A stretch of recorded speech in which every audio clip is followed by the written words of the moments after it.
Hi, welcome. This is Dr. John DeMartini. This is one of the most amazing and inspiring shows that you can listen into. If you want to be on the edge of your seats, if you want to open up your heart, if you want to expand your mind, and you want to meet incredible people, stay tuned because you're just about to experience a transformative radio show that will change your life. And you're listening to the Dr. Pat Show that's coming up right next. Welcome to the Dr. Pat Show. Talk radio to thrive by. Powerful, inspiring, and coming to you live, bringing you stories of people like you and me, busting through and living life full out. Get ready to dare to wonder what your life would be like if you knew you could not fail.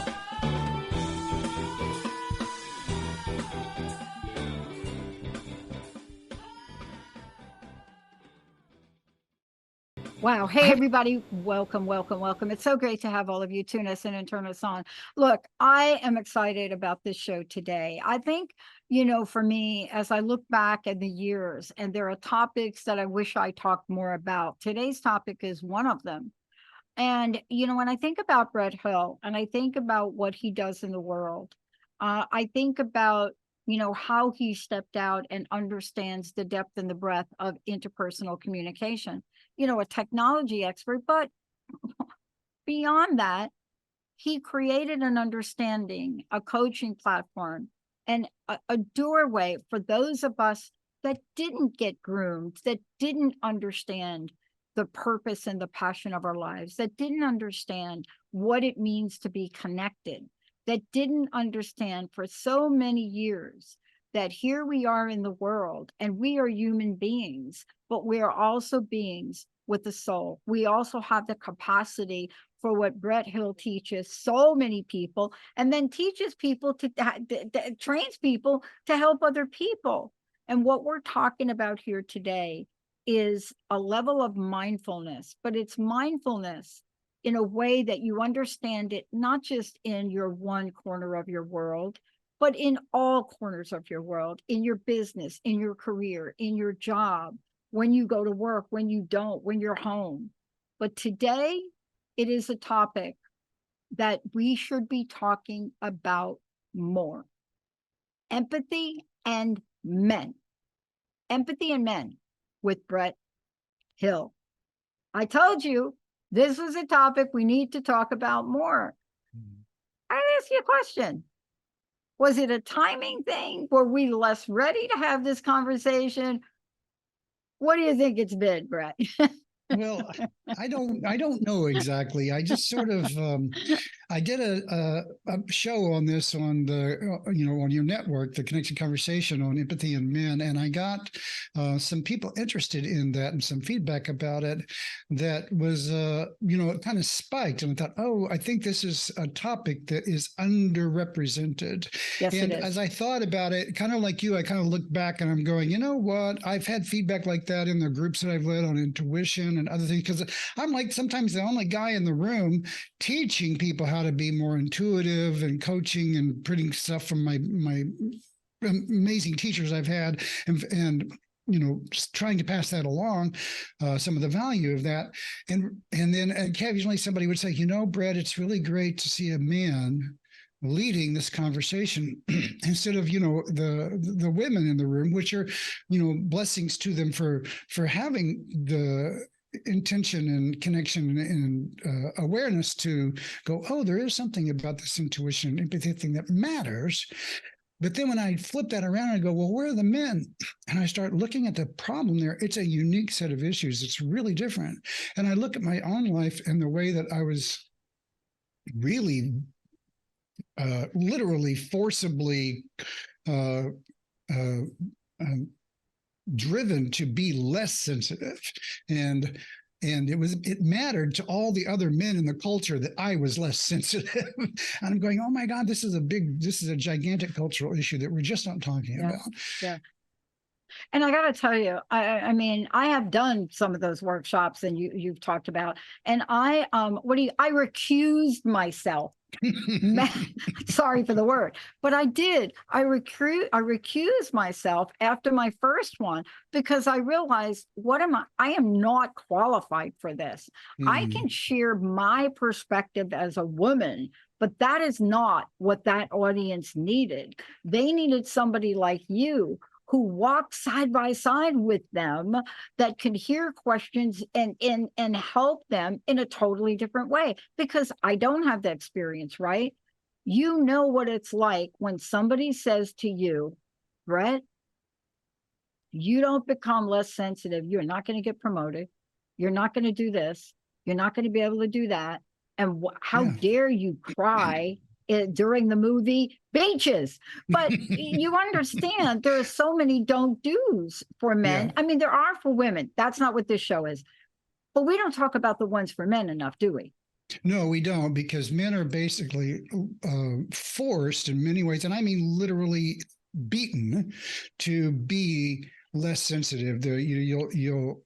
And I grew up in the Midwest, and if you weren't a tough guy and you didn't tough it out and you didn't man up and you didn't, want to go kill animals for fun, or you cried because your feelings got hurt or somebody else's got an injustice and it hurt you so bad empathetically that you felt sympathetic about it, you would literally potentially get hit and bullied into, to show the pecking order, so to speak, and to say you're not a member of the in club unless you show less sensitivity and a willingness to be kind of mean and aggressive in the world in ways that just don't feel good. I watched my brother go through it.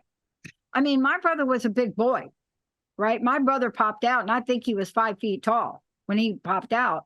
And so you could watch my dad orchestrating, like, okay, let's go get him karate and judo lessons, right? Mm-hmm. And I watched him, and we would all go to these tournaments, and my brother would always get the really small kid. And my brother would never win because my brother wouldn't want to hurt him.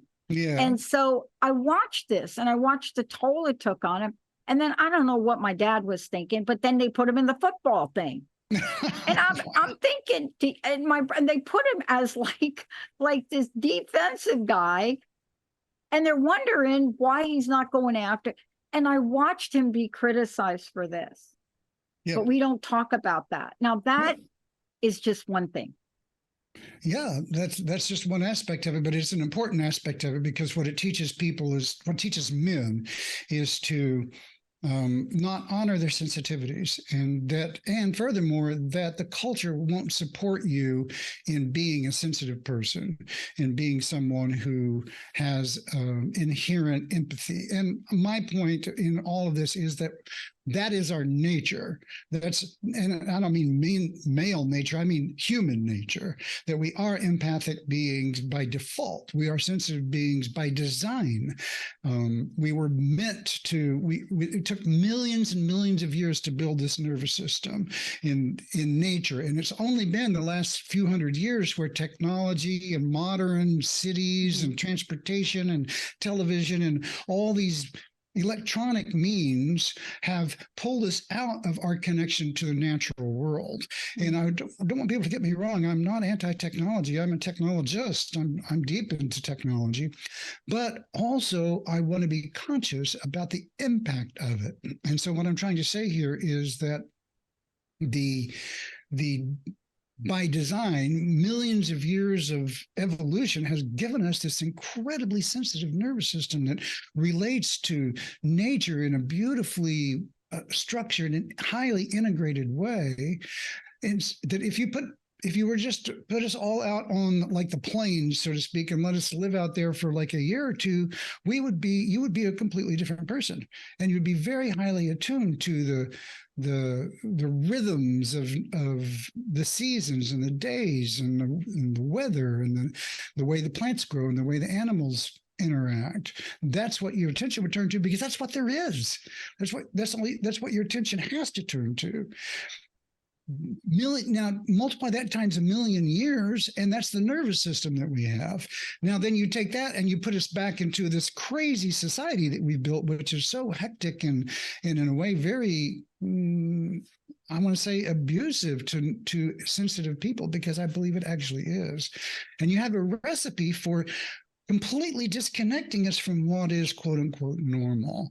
Yeah. And that has severe consequences for people in the culture, and particularly for men who never get the chance then to become who they really are. Yeah, I am so glad you're talking about this. I want to just ask you, I want to go back to you for a minute, because I want people to hear what it was like for you. You know, growing up, I mean, I know the impact on my brother. He was never going to be good enough at all. I mean, that was a whole. But then he also couldn't show a sensitive side. So it was never really talked about. But for you growing up and hearing this over and over again, what is the impact of that? What was that like, Brett?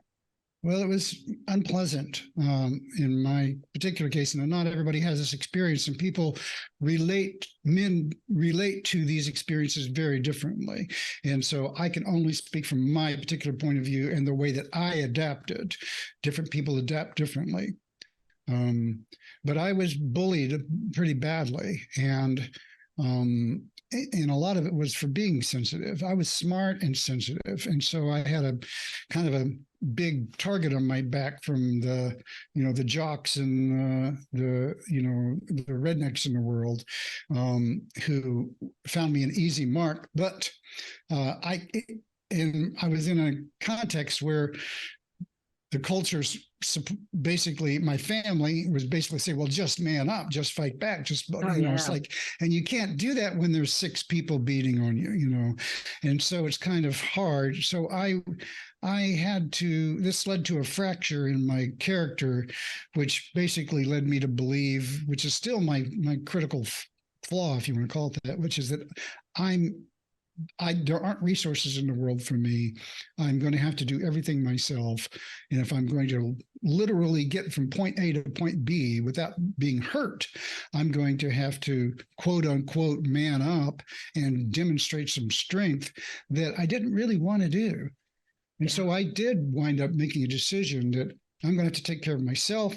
And I started taking martial arts and other kinds of things. And I did wind up, in fights where people got hurt, and I didn't want to do that, and it felt horrible, and it left, wounds, emotional wounds on me to do that.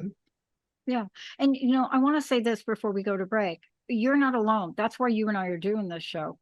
And for those of you out there that think that this has gotten better, that is like a little illusion I think we're having at the moment. Just because you see a man pushing a baby around Green Lake, this has not gone away. And it not only has not gone away, but is manifested deeply and severely in corporate culture. Exactly. I'm telling you, we're going to take a really short break. Before we do, how can people find out more about you? And I hope you're going to do more with men on this. I hope you will. But let's give out some information and tell them about your show too. So I run a podcast called The Connected Conversation, which you can find on the Transformation Network. And so look up those shows, because I talk a lot about mindful communications and the way that we can create authentic connection, how mindfulness is the kind of called the antidote to loneliness in a lot of ways. Really powerful. I've done my best to put a lot of really useful, powerful information into those shows. Yeah. So that's one way. And then, so theconnectedconversation.com, you can find the shows there. And also my main website, which is themindfulcoach.com. And that's where people can reach me and find out about what I'm doing. Yeah. And I want to just make an announcement. I waited to make this announcement in this show with Brett. Yes, you have heard we're launching a women's network. We are also launching a men's network. Oh, I just want to be very clear to everybody. It just happens the women's network will come first. But for all of you sending me Facebooks and the emails things, how could you ever think that I would launch a women's network without a men's people network. are dinging you. They're going, how come you don't have a men's network? Believe me, when we say we're inclusive, you're going to see a lot. Cool. And Brett, you should know that, because this isn't a world of just one person, one race. We need everybody's perspective. And I want to thank you for your courage today. We're going to take a short break. When we come back, one of the greatest confusing two ideas on the planet. They are the two confusing ideas, and I need to hear these two explained by the one and only Brett Hill. We'll be right back.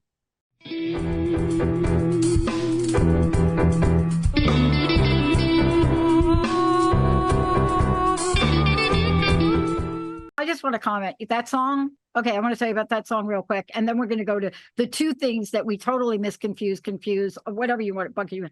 That song was written by someone I consider to be a sensitive man.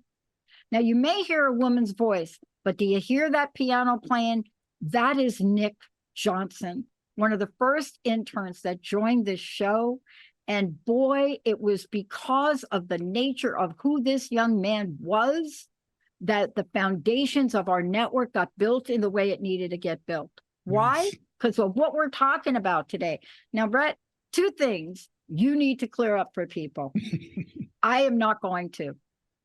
We lump empathy and sensitivity into this little bucket, and we want to call it something. Are we correct in doing that? What, when you say you want to call it something, you mean people don't know what to call it.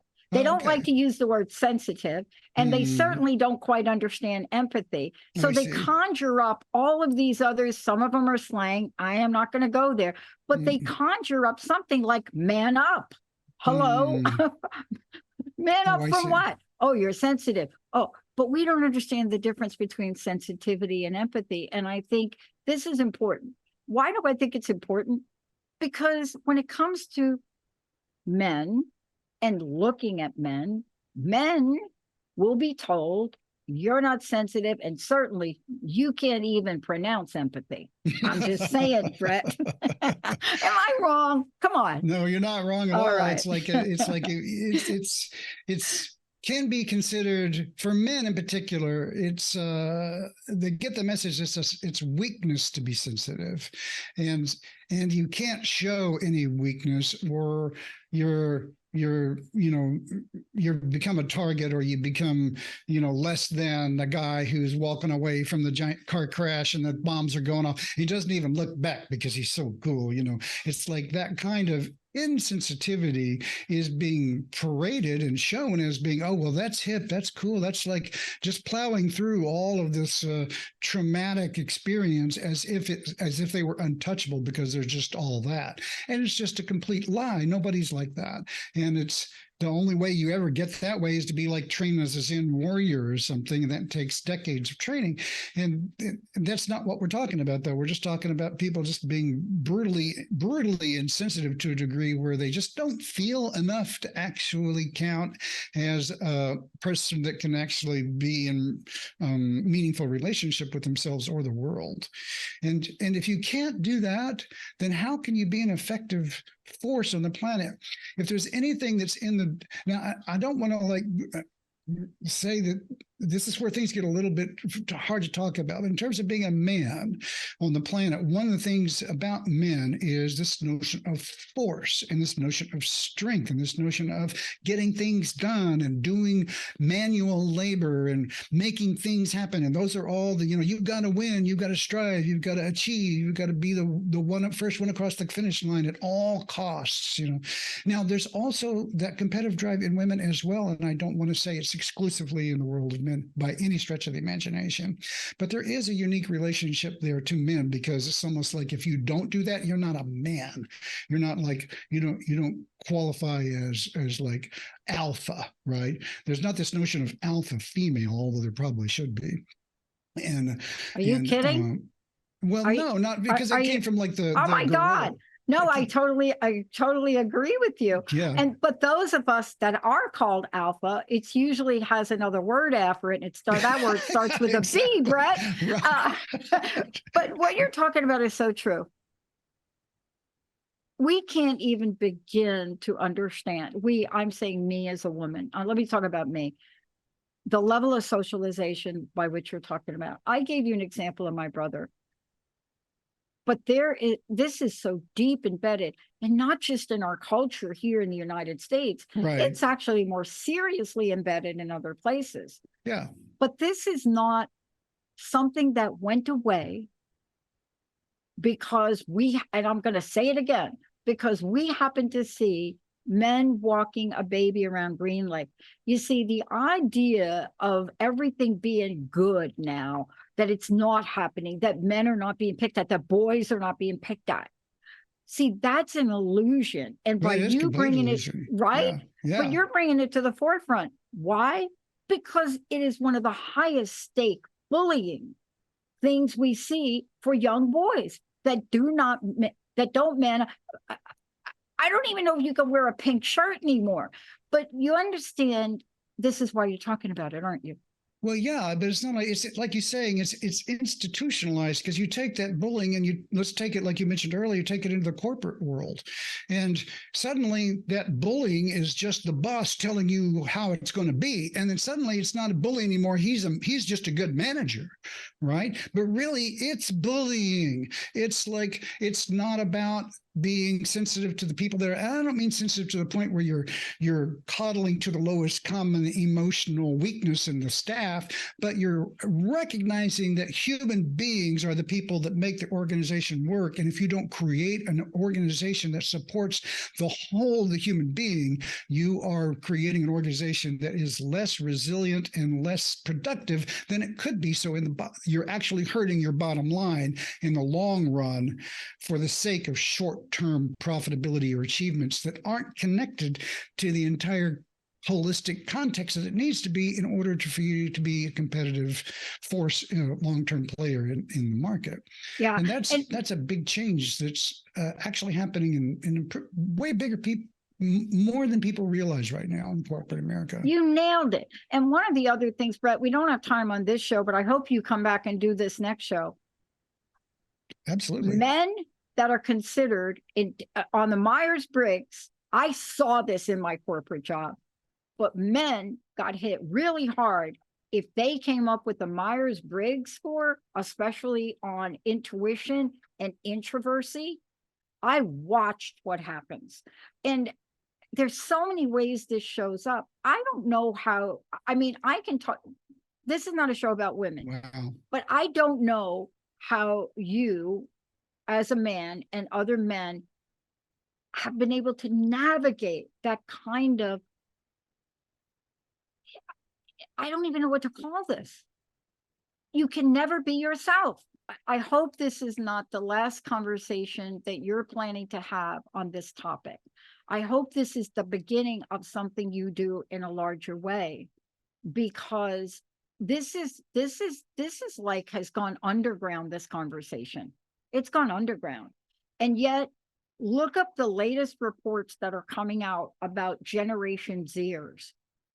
It will shock you to know that when they answer the survey about what do you want your company to have, what the survey says for them is, I need to work for a company that shows empathy. I'm telling you, these are recruiting statistics and surveys. For those of you out there, I want to make sure you know how to connect with Brett. Please make sure you do that. I know he's not done with this. I know he's not done with this topic, right? I don't think Brett is. Brett, I hope you're still there. But you got to go to the website, theconnectedconversation.com. Please follow him. He's on LinkedIn, Mindful Guy. You can find him, Brett Hill, Coach, Mindfulness Podcast, Coach Brett Hill. Just Google it. You're going to find him, because what we're talking about is a commitment that Brett Hill has to life to make us all more aware, but more than that, to make us take action. I know you're not, this is not the end. This is not your last conversation about this. I hope that you have been inspired, Brett, to do something bigger with this with men. Are Thank you? Yeah, absolutely. I'm totally willing to help men, and I'm going to put together some content and some programs around this. So it's an important topic. Yeah. And we get confused in our society. Here's why. Tom Hanks can be in a movie called Sleepless in Seattle, and he can comment about a film that makes many women cry, and goes and turns around and calls it a chick film, and then turn around and plays one of the most gut-wrenching roles of his life, Oscar winner in Philadelphia. One of the more sensitive versions of anything that anybody has seen, heart-wrenching, gut-wrenching. And I think there are many sides to being a man, and there are many sides to being a woman. Mm-hmm. And I hope, Brett, you help all of us understand how to be all of it. Well, thank you. Thank you. Yeah. Brett, last word. What do you want to leave us with? Well, I just want to say, particularly to the men out there, it's like, embrace your sensitivity, and I hope you can find a way to give that voice and realize it's a strength. As much as it might hurt as well, it's also a strength, and the world needs to hear you speaking from your vulnerability now more than ever. So do so boldly. Wow. Again, tell us about your show. How can we listen? You can find the Connected Conversation on the Transformation Network. I also do another podcast called The Mindful Coach, where I interview members of the Mindful Coach Association. You can find my website at themindfulcoach.com, where you can reach me and create a one-on-one intro meeting. And also there's a introductory course there that's an email course. It's free for like 7 days. You can take it. Just sign up there on that website, give the email address, and you'll have some lessons in your mailbox every day for 7 days. And for you men out there, please get a hold of Brett. You can contact him. Please get a hold of him. Share your ideas with him. Help be part of this movement. Please help us understand better the value, the importance, and the level of sensitivity that is required by all, but also help us stop repressing our nature. Thank you. Beautiful. Thank you, Brett. Thank you. Emily, thank you so much. And I want to thank you, the best audience on the planet. We'll see you next time.